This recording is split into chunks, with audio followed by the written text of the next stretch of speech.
前两天圣诞节 Meta Quest 手机 App 再度登顶当日的美区商店免费应用下载榜首，说明一如既往的有不少美国青少年儿童在圣诞节收到了快兔和快3作为假日礼物，有的家长甚至会自己的多个孩子全都购买了一台 Quest 头显。于是乎我们就不得不提一下 Meta 在21年为 Quest 推出了共享游戏账号服务，就是一台 Quest 头显可以登录多个账号，且同时最多3台头显共享使用同一款游戏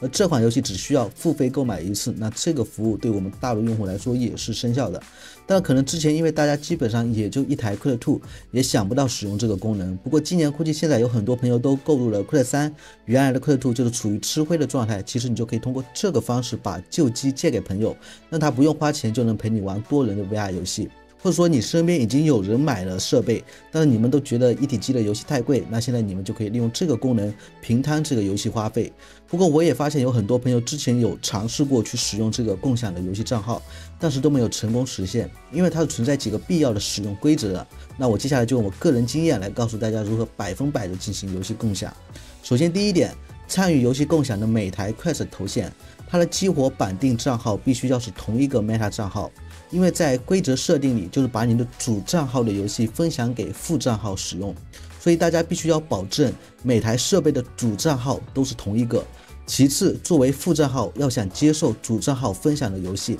那么副账号就必须要从未绑定激活过一台 Quest， 也就是说是一个新号。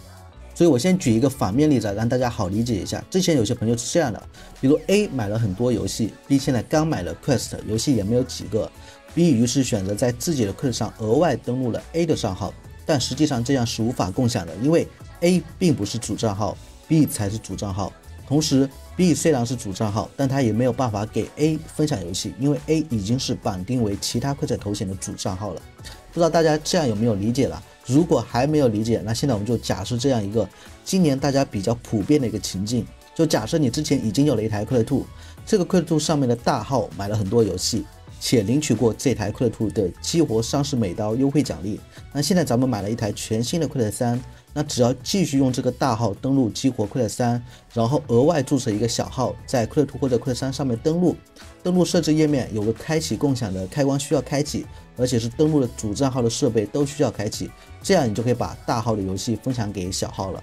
但是假如你先注册了一个小号 A 来领取30美刀的 Quest 3激活奖励，那最佳方法是以赠送大号礼物的方式花掉了这30美金，然后解版重置 Quest 3，再让大号重新激活 Quest 3并领取阿斯加德之怒2，这样就能保证你的奖励和阿斯加德之怒2始终在大号上。而且我建议同时注册小号 B 作为副账号，因为小号 A 毕竟已经激活过一次设备当主账号，虽然现在解版了，但还是为了保险起见，新建的小号 B 更直接。上面都搞定之后，如果有多个账号的设备呢，它每次开机都会询问你具体选择哪个账号来使用。在实际游玩过程中呢，只要你2台设备上都开启了共享权限，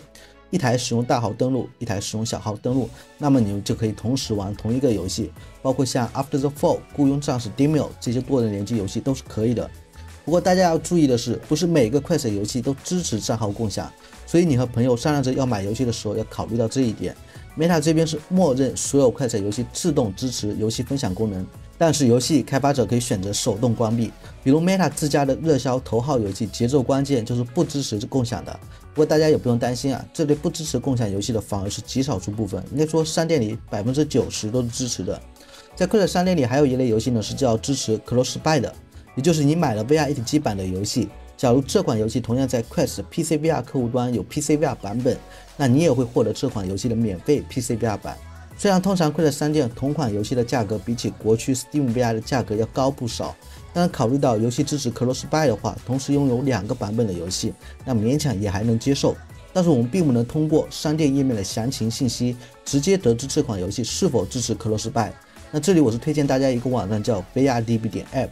点击上面导航栏的 Quest， 这里会显示出所有 Quest 商店游戏的一些数据。我们找到 Close Buy 的这一列，点击一下按钮，它就会显示出来支持 Close Buy 的游戏，用 Yes 给你标注了出来。当然也可以直接搜索游戏名，比如我们这里可以看到亚利桑那阳光的第一部是支持 Close Buy 的，那我们搜索一下第2部，结果就是亚利桑那阳光2在 Meta 这边是不支持 Close Buy 的。可能对于那些同时玩 PC VR 和 VR 一体机的朋友，就可以利用这个网页来知晓 Closeby 的信息，来做一些游戏购买时的参考。这样下来还是有一定的帮助的。OK， 那本期的视频就到这里，我们是不等待 VR 成熟，而是陪着 VR 成熟loading VR 找圈。如果你也是对 VR 相关感兴趣，欢迎加入我们玩家交流社群，具体的入群方式我会写在评论区，别忘了给我点赞、投币、转发3连。那我们下期视频再见。